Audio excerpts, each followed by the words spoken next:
50% des mariages se terminent par un divorce. Ce chiffre est constamment répété comme s'il s'agissait d'un avertissement ou d'une statistique inquiétante sur l'état de l'amour moderne. Mais il y a une question bien plus troublante que personne n'ose poser avec une honnêteté brutale. Qu'arrive-t-il vraiment aux 50% restants? Beaucoup d'entre eux souhaitent pouvoir divorcer, mais restent piégés, assis face à face, à des tables à regarder leur téléphone, au lieu de se regarder dans les yeux, dormant dans le même lit, mais habitant des mondes complètement séparés, transformés en étrangers, qui partagent une hypothèque et un nom de famille, mais ont perdu tout lien réel. Friedrich Nietzsche, le philosophe qui a déclaré que Dieu était mort, a eu une révélation encore plus dévastatrice sur ce phénomène. Selon son analyse implacable, ce que nous appelons l'amour romantique est l'un des mensonges les plus destructeurs que l'humanité se soit jamais raconté. Nous avons construit toute une institution sociale autour d'un état chimique temporaire et nous l'avons appelé mariage. Nous lui avons donné un caractère sacré. Nous l'avons protégé par des lois et des contrats. Nous en avons fait la base de la société. Mais lorsque cet état chimique disparaît inévitablement, lorsque la drogue naturelle estompe son effet, que reste-t-il? Que découvrent deux personnes qui ont pris des engagements permanents alors qu'elles étaient sous l'influence d'altérations neurochimiques conçues pour des objectifs complètement différents?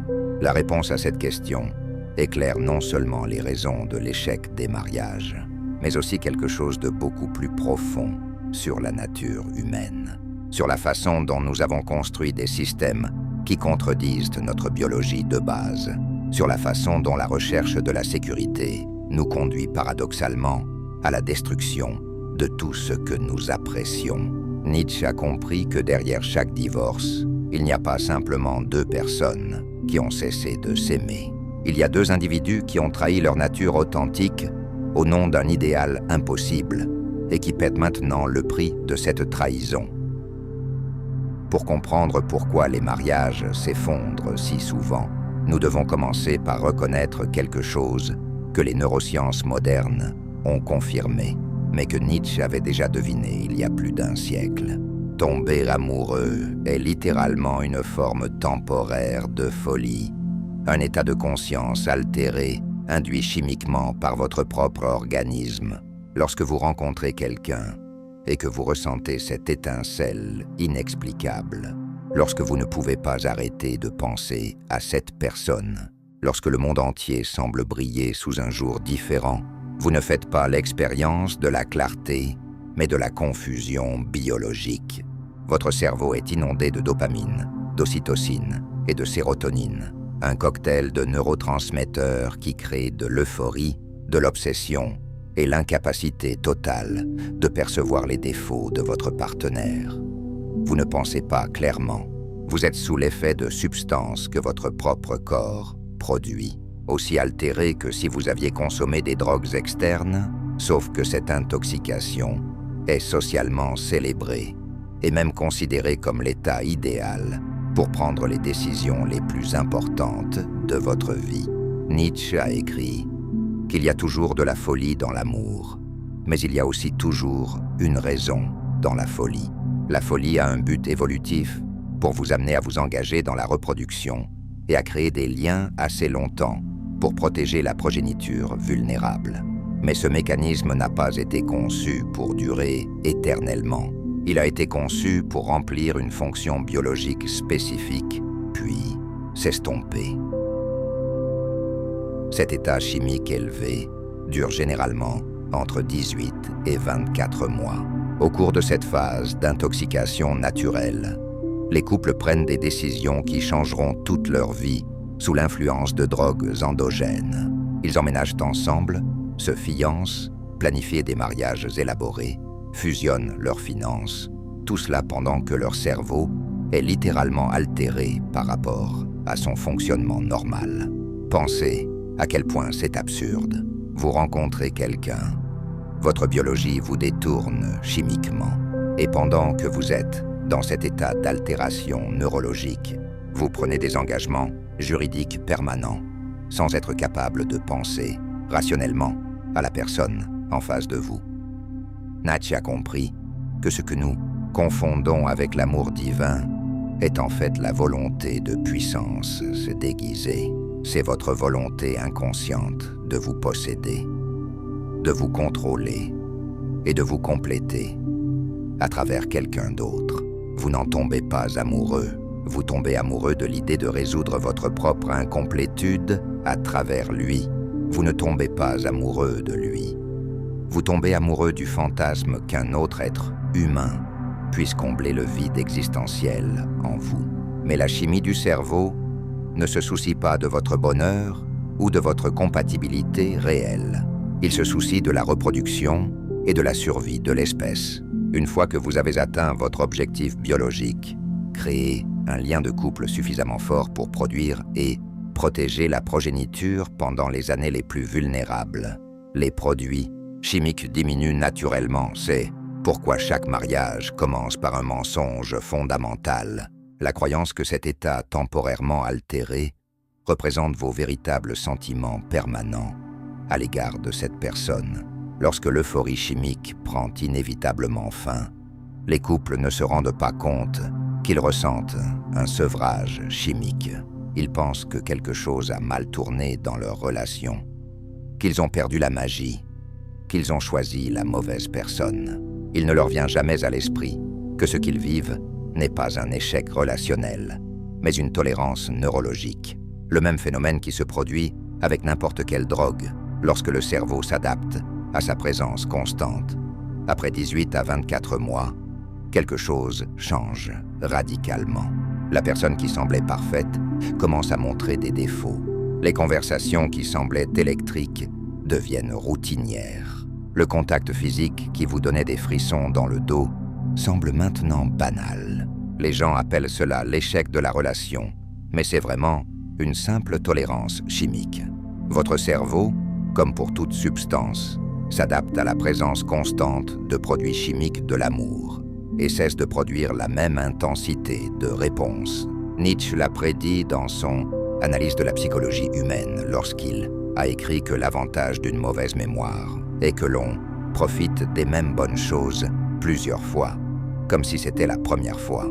Mais dans le mariage, vous ne pouvez pas oublier votre partenaire assez longtemps pour le redécouvrir. Vous êtes piégé dans la familiarité constante qui tue le mystère et avec lui l'attraction. Au cours de cette phase, les couples commettent leur première erreur fatale.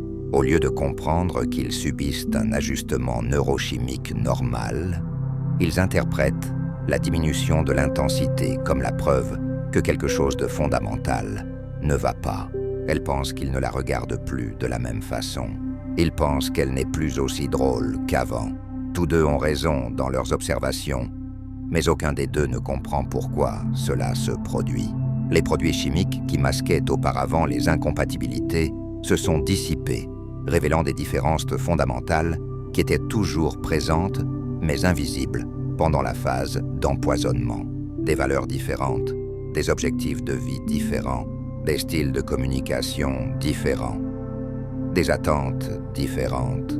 Tout cela auparavant, caché par la brume chimique, émergeant maintenant avec une clarté brutale. Mais la société leur dit que c'est là que commence le véritable amour, que l'engouement prend fin et que l'amour mûr commence. C'est peut-être le mensonge le plus cruel de tous, car il convainc les couples que la mort de la passion est en fait un signe de progrès relationnel. Nietzsche appellerait cette moralité d'esclave en action, enseignant aux gens à célébrer le déclin de leur force vitale comme s'il s'agissait d'une croissance spirituelle. La mort de l'émotion est rebaptisée stabilité. La perte du désir s'appelle l'approfondissement de l'intimité. L'arrêt est présenté comme une maturation. Au cours de cette phase, les couples entament le long processus d'engagement et d'accommodement que Nietzsche considérait comme un suicide spirituel. Pour maintenir l'harmonie, ils commencent à supprimer leur vrai moi, à se transformer en formes qui s'intègrent à la relation plutôt qu'à leur nature authentique. La femme aventureuse devient prudente parce que son mari s'inquiète trop. L'homme ambitieux réduit ses rêves parce que sa femme a besoin de prévisibilité. La personne créative abandonne ses passions parce que son partenaire a besoin de plus d'attention. Ce qu'ils ne réalisent pas, c'est que ces compromis détruisent précisément les qualités qui les ont attirés l'un vers l'autre en premier lieu. Le mystère s'éteint sous le poids d'une familiarité totale. L'indépendance s'érode sous la pression de l'interdépendance constante. La passion qui les a réunis s'étrangle lentement sous le poids de sa réussite. À la 3e ou 4e année, la plupart des couples sont entrés dans ce que Nietzsche reconnaîtrait comme une forme de mort spirituelle, mutuelle. Les produits chimiques, qui créaient autrefois l'amour, ont été remplacés par l'habitude, l'obligation et la routine. La vie devient une série de mouvements prévisibles, de conversations que vous connaissez déjà avant de les avoir, des schémas qui se répètent sans variation ni surprise. C'est à ce moment-là que le ressentiment commence à s'accumuler, non pas parce que l'une ou l'autre personne est mauvaise, mais parce qu'elles pleurent toutes les deux la perte de quelque chose qu'elles n'ont jamais compris être temporaire à dessein. Il lui en veut qu'elle ne soit plus la femme spontanée et excitante qu'il a épousée. Elle n'apprécie pas qu'il ne soit plus l'homme attentif et romantique qui la poursuivait. Aucun ne se rend compte qu'il n'apprécie pas l'absence d'un état chimique qui n'a jamais été durable. Ils aspirent à un médicament que leur cerveau ne produit plus en même quantité. Nietzsche a écrit que l'individu a toujours dû lutter pour ne pas être submergé par la tribu. Mais dans le mariage, la tribu n'est composée que de 2 personnes qui ont accepté de réprimer leur nature individuelle pour le bien du partenariat. C'est là que les vrais dégâts commencent. Tous les compromis que vous avez faits pendant la phase de tolérance commencent à ressembler à des sacrifices. Chaque accommodement devient la preuve d'un effort unilatéral. Chaque désir refoulé devient un grief prêt à exploser. Les disputes s'intensifient en fréquence et en férocité.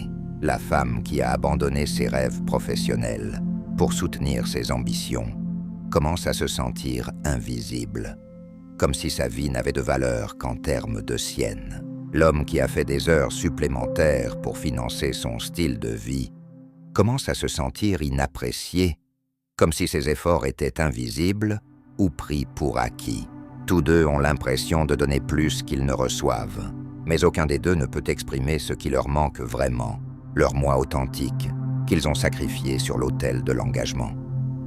Nietzsche a appelé cela le triomphe de la moralité grégaire, la pression d'être normal, prévisible et socialement acceptable, écrasant la volonté individuelle d'être authentique, puissant et libre. Le mariage devient un accord mutuel pour se réduire à des manières qui correspondent aux attentes de la société. Mais voici l'ironie cruelle qui détruit la plupart des relations. Plus vous engagez votre moi authentique à maintenir l'harmonie, moins vous devenez attrayant pour votre partenaire. Ils sont tombés amoureux de votre force, de votre passion, de votre indépendance. Lorsque vous sacrifiez ces qualités pour la relation, vous devenez quelqu'un qu'ils ne reconnaissent pas ou ne désirent pas. Cela crée ce que les psychologues appellent le paradoxe de l'intimité. Plus vous vous rapprochez, plus vous vous perdez. Plus vous fusionnez vos identités, moins il y a de raisons d'être attiré. Vous devenez si familier que le mystère meurt, si complaisant que le respect s'érode, si disponible que le désir disparaît. Au cours de cette phase, les couples confondent souvent leur déclin mutuel avec la maturité. Ils se disent qu'ils grandissent ensemble, alors qu'en réalité, ils rétrécissent ensemble. Ils ont confondu l'harmonie avec le bonheur, la stabilité avec la satisfaction, la résignation avec la responsabilité. Mais Nietzsche a compris que tout ce qui diminue la force vitale n'est pas la maturité, c'est la décadence, c'est la mort spirituelle, lente, qui vient de l'acceptation de la faiblesse comme sagesse, de la conformité comme force, de la résignation comme responsabilité. C'est à ce moment-là que l'infidélité commence, dans la plupart des cas. Non pas parce que les gens sont immoraux par nature, mais parce que l'esprit humain se rebelle contre la mort spirituelle. Quand la passion meurt chez elle, elle cherche la vie ailleurs. Lorsque l'authenticité est impossible avec un partenaire, vous regardez dans les bras d'inconnus qui ne connaissent pas encore la version domestiquée et diminuée de votre moi. La phase finale est ce que Nietzsche appelle la révolte des esclaves, lorsque les gens qui ont réprimé leur moi authentique se rebellent finalement contre leur propre diminution. C'est quand les mariages ne se terminent pas tout seuls. Ils explosent avec une violence émotionnelle qui surprend tous ceux qui connaissent le couple. Les problèmes sont découverts avec des détails dévastateurs. Les trahisons financières émergent en révélant des années de mensonges. Des années de ressentiments refoulés trouvent finalement leur expression dans des mots conçus pour blesser de la manière la plus profonde possible. La personne qui était censée être votre partenaire de vie devient le symbole de tout ce que vous avez sacrifié pour maintenir l'illusion de l'amour. Mais c'est ce qui se passe réellement à un niveau plus profond. Chaque personne essaie de détruire les preuves de sa propre trahison. Non seulement ils se battent contre leur ex-conjoint, mais ils se battent contre la version d'eux-mêmes qui a accepté d'être inférieure à ce qu'elle était. L'explosion est si vicieuse parce qu'il ne s'agit pas seulement de mettre fin à une relation, il s'agit d'essayer de tuer la personne que vous êtes devenue dans cette relation, de détruire la version faible, compromise et diminuée de vous-même que le mariage a créée. C'est pourquoi le divorce met souvent en lumière des comportements qui surprennent tous ceux qui connaissent le couple. Ce ne sont pas des gens fondamentalement mauvais. Ce sont des gens qui essaient de ressusciter leur moi authentique en détruisant l'institution qui les a enterrés. Les enfants deviennent des armes dans cette guerre psychologique. Les batailles pour la garde deviennent des tentatives de punir l'autre personne pour des années d'injustice perçue. Les actifs financiers deviennent des outils de vengeance plutôt que des divisions pratiques. Et surtout, dans de nombreux systèmes juridiques, l'homme renonce à la moitié de sa richesse durement gagnée, accumulée au fil des années de sueur et de larmes. Pendant ce temps, la femme le reçoit uniquement en vertu de son rôle d'épouse, souvent sans avoir contribué de manière significative à son accumulation. L'homme qui a travaillé jusqu'à l'épuisement pour la famille tente de retrouver sa liberté par le biais d'un procès de la terre brûlée. La femme qui a sacrifié son identité cherche une compensation matérielle pour des années d'invisibilité émotionnelle. Tous deux essaient de récupérer ce qu'ils ont donné pendant les phases chimiques de leur relation. Mais vous ne pouvez pas rattraper le temps perdu, les rêves sacrifiés ou l'abandon de votre moi authentique par des procédures judiciaires. Nietzsche verrait cette destruction comme le résultat inévitable de la construction d'une vie sur le mensonge de l'amour permanent. Lorsque vous basez une relation sur l'illusion de la complétude à travers une autre, lorsque vous sacrifiez l'authenticité à l'harmonie, lorsque vous choisissez le confort plutôt que la croissance, la réalité finit par exiger un paiement. Et cette récompense est souvent la destruction de tout ce que vous avez essayé de préserver, en compromettant votre vraie nature en premier lieu. La tragédie n'est pas que le mariage ait pris fin. La tragédie est que deux personnes, qui étaient autrefois des individus complets, ont permis à une institution construite sur un mensonge chimique de les réduire à des fragments de leur ancien moi.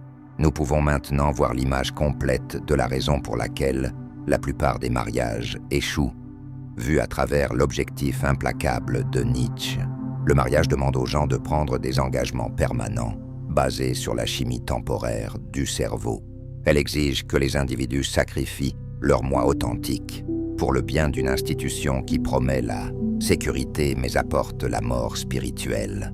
Le taux élevé de divorce n'est pas un échec moral des gens modernes. C'est la preuve que les êtres humains se rebellent instinctivement contre les systèmes qui diminuent leur force vitale, contre les institutions qui exigent la mort de l'esprit individuel pour maintenir l'harmonie collective. Nietzsche a écrit que ce qui ne me détruit pas me rend plus fort. Mais le mariage, tel qu'il est construit actuellement, fait souvent le contraire. Il affaiblit les deux partenaires, en les obligeant à abandonner les qualités mêmes qui les rendaient individuellement puissants. La solution n'est pas un meilleur conseil matrimonial ou un engagement plus fort. La solution est de comprendre que vous ne pouvez pas construire une connexion durable sur la base de la chimie temporelle. L'idéal de Nietzsche, l'Ubermensch ou le surhomme ne se marie pas pour se compléter. Il se connecte avec les autres pour partager sa complétude. Il ne cherche pas le sauvetage ou le salut à travers les relations. Il offre l'amélioration et la croissance à partir d'une position de force individuelle. Cela exige d'assumer l'entière responsabilité de votre propre bonheur, de votre propre sens, de votre propre but. Cela signifie devenir quelqu'un de si complet en vous-même que vous n'avez pas besoin d'une autre personne pour valider votre existence. Lorsque vous abordez les relations à partir de ce lieu de force, tout change radicalement. Vous ne cherchez pas quelqu'un pour combler votre vide. Vous cherchez quelqu'un qui apprécie votre épanouissement. Vous n'essayez pas de résoudre vos problèmes existentiels par le biais d'un partenariat. Vous invitez quelqu'un à se joindre à votre vie déjà significative. Les relations de cette base sont choisies quotidiennement, plutôt que d'être enfermées dans des contrats. Ils sont basés sur l'amélioration mutuelle plutôt que sur la dépendance mutuelle. Ils peuvent finir sans détruire personne, parce que l'identité d'aucune personne ne dépend de la relation. Cela terrifie la plupart des gens, parce que cela nécessite de renoncer à l'illusion de sécurité que procure le mariage. Mais Nietzsche a dit que la sécurité est l'ennemi de la grandeur, que le confort est l'ennemi de la croissance, que la tentative de rendre permanent ce qui est naturellement temporaire mène toujours à la décadence. Alors, pourquoi la plupart des couples mariés finissent-ils par divorcer? Parce qu'ils ont construit leur union sur un mensonge chimique. Ils ont pris des engagements juridiques permanents, alors qu'ils étaient sous l'influence temporaire de changements neurochimiques conçus pour la reproduction et non pour une compatibilité à vie. Lorsque l'alchimie s'est estompée, ils ont découvert qu'ils étaient mariés à des inconnus. Lorsqu'ils ont essayé de maintenir la connexion par le biais de compromis et d'accommodements, ils ont lentement tué les qualités mêmes qui créaient l'attraction en premier lieu. Lorsque le poids de leur déclin mutuel est devenu insupportable, ils ont explosé de ressentiment plutôt que de reconnaître le problème systémique de l'institution elle-même. Les 50% qui ne divorcent pas ne sont pas nécessairement plus heureux. Beaucoup sont simplement piégés par des contraintes financières, sociales ou pratiques qui rendent la fuite impossible. Ils ne représentent pas le succès du mariage, mais son échec le plus cruel. Deux personnes qui ont accepté de cesser de grandir ensemble plutôt que de risquer le chaos d'un authentique développement individuel. Nietzsche dirait que le taux élevé de divorce est en fait encourageant. Cela signifie que les gens ont encore assez de force vitale pour se rebeller contre les systèmes qui les diminuent. Cela signifie que les gens osent encore aller à contre-courant. Cela signifie que l'esprit humain lutte toujours contre la mort spirituelle, même si cela signifie détruire les relations qu'ils pensaient autrefois vouloir. Le problème n'est pas que les gens ne sont pas assez engagés pour que le mariage fonctionne. Le problème est que le mariage en tant qu'institution demande aux gens de faire des compromis qui contredisent la psychologie humaine et la neurochimie de base. Vous ne pouvez pas construire un amour durable sur des états cérébraux temporaires.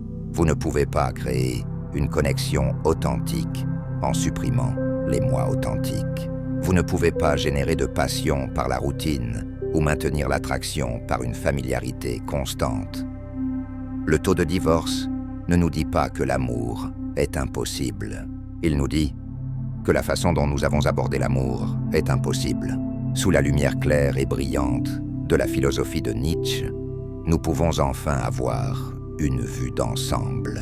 Le mariage échoue parce qu'il est basé sur la moralité de l'esclave, la croyance que le sacrifice, le compromis et la soumission sont des vertus plutôt que des formes de suicide spirituel. Il promet la sécurité par l'abandon de l'authenticité. le bonheur par la mort du pouvoir individuel, l'amour par l'élimination du mystère et l'indépendance.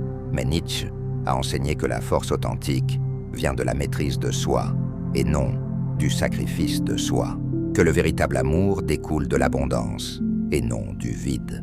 Cette connexion durable nécessite deux individus complets qui choisissent de s'améliorer mutuellement et non deux personnes incomplètes qui essaient de devenir entières par la fusion. L'avenir des relations humaines ne réside pas dans le mariage arrangé. Il s'agit de transcender le besoin de validation institutionnelle des liens personnels. C'est aimer sans contrats légaux, s'engager sans cage, se connecter sans la fausse sécurité d'arrangements permanents qui promettent de rendre temporaire ce qui est naturellement fluide et changeant. Cela nécessite un courage que la plupart des gens n'ont pas. La volonté d'aimer sans garantie, de se connecter sans contrôle, de s'engager sans cage. Cela exige que vous deveniez si entier en vous-même, que vous puissiez offrir un amour authentique plutôt que de le rechercher, si sûr de votre propre identité que vous n'avez pas besoin d'une autre personne pour définir votre valeur. Lorsque vous atteignez ce niveau de développement, ce que Nietzsche appelait devenir ce que vous êtes, les relations sont complètement transformées. Ils deviennent des célébrations de choix plutôt que des expressions de besoin. Ils améliorent votre vie au lieu de la compléter. Ils offrent de la croissance au lieu de promettre la sécurité. Et s'ils se terminent, ils se terminent proprement, sans le ressentiment explosif qui caractérise la plupart des divorces. Parce que l'identité fondamentale d'aucune personne n'a été compromise pour le bien de la relation. C'est le dernier message de Nietzsche sur l'amour et le mariage. Arrêtez d'essayer d'utiliser les autres pour résoudre des problèmes que seul le développement individuel peut résoudre. Arrêtez d'attendre des institutions qu'elles fournissent ce que seule la force intérieure peut générer. Arrêtez de chercher la sécurité dans des arrangements qui exigent la mort, des qualités mêmes qui vous rendent attrayant et vivant. La réponse à l'épidémie de divorce n'est pas un meilleur mariage. Ce sont des individus plus forts qui n'ont pas besoin du mariage pour se sentir complets, précieux ou aimés. Le taux de divorce n'est pas le problème, c'est le symptôme. Et comprendre le symptôme est la première étape vers la création de quelque chose de mieux. Partagez dans les commentaires quelle phase de cet effondrement chimique a le plus résonné avec votre expérience. Avez-vous vécu l'une de ces étapes?